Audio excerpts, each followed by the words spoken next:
RJD प्रमुख लालू प्रसाद यादव की तबीयत अचानक बिगड़ने के बाद डॉक्टरों की टीम लगातार उनकी निगरानी में जुटी हुई है।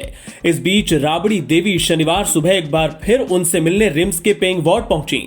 जानकारी के मुताबिक लालू यादव करीब 16 गंभीर बीमारियों से पीड़ित हैं। 2 साल से उनका इलाज रांची के सबसे बड़े सरकारी अस्पताल रिम्स में जारी है।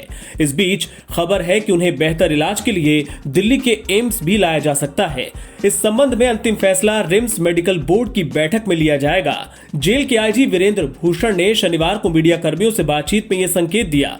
रिम्स प्रशासन की ओर से शुक्रवार को ही लालू प्रसाद के कई मेडिकल टेस्ट कराए गए। सारी रिपोर्ट्स आने के बाद रिम्स मेडिकल बोर्ड की बैठक में उनके स्वास्थ्य को लेकर कोई फैसला लिया जाएगा।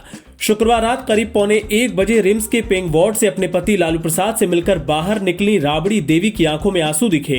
राबड़ी देवी अपने दोनों बेटों तेज प्रताप यादव और तेजस्वी यादव के अलावा बेटी मीसा भारती के साथ रांची के होटल रेडिसन ब्लू में रुकी हुई हैं। शनिवार को तेजस्वी यादव और मुख्यमंत्री हेमंत सोरेन की भी मुलाकात होनी है। इसके पहले तेजस्वी यादव ने मीडिया को बताया था कि उनके पिता की हालत काफी गंभीर है। क्या देश के हर नागरिक को कोरोना वैक्सीन लगाई जाएगी? क्या सरकार के पास वैक्सीन का पर्याप्त स्टॉक है? ऐसे कुछ जरूरी सवालों के जवाब सरकार के अधिकारियों ने शुक्रवार को संसद की एक समिति को दिए। अधिकारियों ने संसदीय समिति को बताया कि अभी तक देश में सभी लोगों को कोरोना वैक्सीन लगाने की कोई योजना नहीं है। साथ ही देश में 50 से 60% लोगों को कोरोना वैक्सीन लगाना इस बीमारी के खिलाफ पर्याप्त होना चाहिए। सरकार के principal scientific adviser Vijay Raghavan और AIIMS director doctor Randeep Guleria ने पार्लियामेंट्री स्टैंडिंग कमेटी से कहा कि देश में अभी कोरोना वैक्सीन की कमी होने की आशंका नजर नहीं आ रही है। वहीं केंद्रीय स्वास्थ्य मंत्रालय ने शुक्रवार को बताया कि एक अस्थायी रिपोर्ट के मुताबिक अब तक देश में 12.7 लाख स्वास्थ्य कर्मियों को वैक्सीन लगाई जा चुकी है। मंत्रालय ने बताया कि राष्ट्रव्यापी टीकाकरण अभियान शुरू होने के बाद से अब तक टीके के प्रतिकूल प्रभाव यानी साइड इफेक्ट्स के 1110 से ज्यादा मामले देखने को मिले हैं। इनमें से 267 मामले शुक्रवार को सामने आए। असम पहुंचे केंद्रीय गृह मंत्री अमित शाह ने शनिवार को नेताजी सुभाष चंद्र बोस की 125वीं जयंती के मौके पर गुवाहाटी में उन्हें श्रद्धांजलि अर्पित की। भारत सरकार ने सुभाष चंद्र बोस की जयंती को पराक्रम दिवस के रूप में मनाने का ऐलान किया है। केंद्र सरकार के संस्कृति मंत्रालय ने उनकी 125वीं जयंती पर देश भर में कई कार्यक्रमों का आयोजन किया है। इस मौके पर शाह ने कहा कि सरकार सुभाष बाबू की जयंती पूरे उत्साह से मनाएगी ताकि आने वाली कई पीढ़ियां उनके योगदान को याद रखें। प्रधानमंत्री नरेंद्र मोदी जी ने एक निर्णय किया है कि सुभाष बाबू के 125 साल को देश भर में बहुत उत्साह और उमंग के साथ मनाया जाएगा और इस प्रकार से मनाया जाएगा आने वाली कई पीढ़ियां सुभाष बाबू को उनके जो काम है, उनको देश की आज़ादी के प्रति उनका जो योगदान है उसको लंबे समय तक याद रखेगी।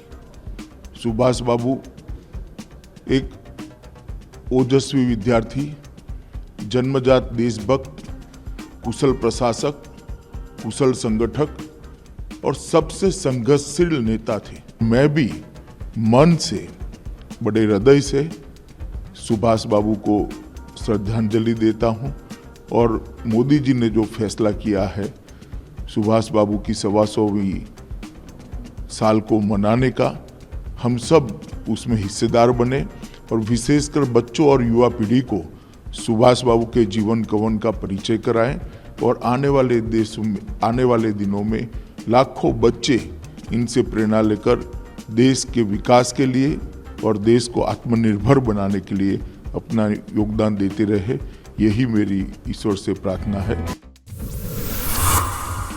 पश्चिम बंगाल में विधानसभा चुनाव लगभग 1 महीने पहले कराए जा सकते हैं।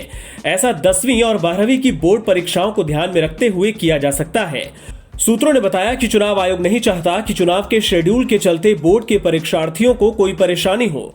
सूत्रों ने बताया कि आयोग फरवरी के पहले सप्ताह में बंगाल में चुनाव की तारीखों का ऐलान कर सकता है। सूत्रों का कहना है कि आयोग 5 मई तक चुनाव की प्रक्रिया खत्म कर लेना चाहता है। मौजूदा विधानसभा का कार्यकाल 30 मई तक का है। आपको बता दें कि इस बार बोर्ड के एग्जाम 4 मई से 10 जून के बीच होने हैं। हालांकि अभी पूरा शेड्यूल घोषित नहीं किया गया है। हाल ही में चुनाव आयोग की टीम ने बंगाल का दौरा किया था और चुनाव कराने के हालात को लेकर जानकारी ली थी। ये बात भी सामने आ रही है कि कोरोना के चलते इस बार चुनाव के चरण पिछली बार की तुलना में ज्यादा हो सकते हैं। पिछली बार जहां 6 चरणों में चुनाव कराए गए थे, वहीं इस बार इन्हें बढ़ाकर 7 से 8 चरण किए जा सकते हैं। जनवरी का आखिरी सप्ताह नजदीक है, लेकिन ठंड कम होने का नाम नहीं ले रही। उत्तर भारत के अधिकांश राज्यों और कई शहरों में सुबह के समय कोहरा छाया रहता है। शीतलहर से गलन भी बढ़ गई है। मौसम विभाग का कहना है कि फिलहाल आने वाले दिनों में भी ठंड से कोई खास राहत मिलने की आस नहीं है। मौसम विभाग के अनुसार अगले 1-2 दिन बादल छाए रहेंगे और गरज के साथ बारिश भी हो सकती है। बारिश के बाद ठंड और बढ़ जाएगी, जिससे न्यूनतम तापमान के साथ साथ अधिकतम तापमान में भी गिरावट आने की आशंका है। मौसम विभाग के अनुसार शुक्रवार को एक नया पश्चिमी विक्षोभ सक्रिय हुआ है। इसके असर से पहाड़ी राज्यों में बारिश और बर्फबारी होगी, जबकि उत्तरी और पश्चिमी राज्यों में बारिश हो सकती है। इससे दिल्ली एनसीआर में पारा और नीचे जा सकता है। रविवार को दिल्ली एनसीआर में कहीं कहीं हल्की बारिश भी हो सकती है।